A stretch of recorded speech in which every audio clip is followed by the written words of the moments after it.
Alors quand on parle du Japon, forcément on pense au manga.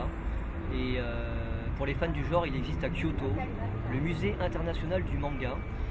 Et donc c'est assez impressionnant en fait, c'est un bâtiment sur 3 étages qui regroupe plus de 300 000 mangas.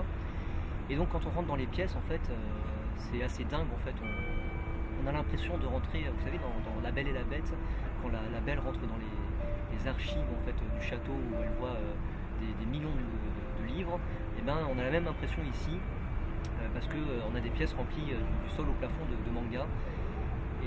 Et donc ça fonctionne un peu comme une bibliothèque, parce qu'on peut emprunter ces mangas, donc les lire, donc en restant bien sûr dans le musée, hein, on se pose dans les allées, sur des bancs, ou mieux encore en fait dans le jardin du musée, donc, que vous voyez derrière moi. Et donc en fait tout ça pour seulement 4 euros, donc 500 yens. Vous pouvez rester toute la journée, et vous pouvez même vous faire tirer votre portrait par des dessinateurs à l'intérieur, qui font des sortes de caricatures manga de vous. Donc vraiment pour ceux qui aiment les mangas, c'est vraiment un incontournable. D'autant plus que vous avez vraiment une sorte d'historique en fait du manga, puisque les mangas sont triés par ordre chronologique. Donc on voit à partir des années 60 jusqu'à aujourd'hui en fait l'évolution des mangas, avec les mangas eux-mêmes qu'on peut emprunter, hein, donc on peut vraiment lire. On y trouve aussi des versions inédites.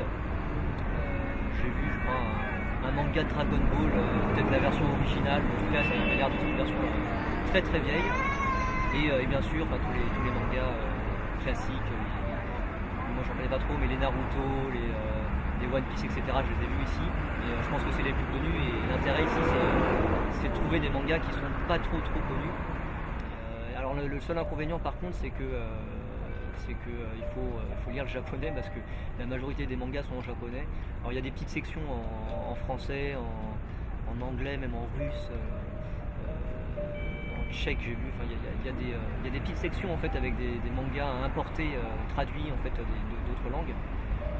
Mais la majorité sont en japonais, donc c'est vrai que c'est vraiment plus soit pour l'expérience, si on parle pas japonais, ou si on parle japonais, on peut passer vraiment, je pense, des journées entières ici à lire les différentes séries de mangas.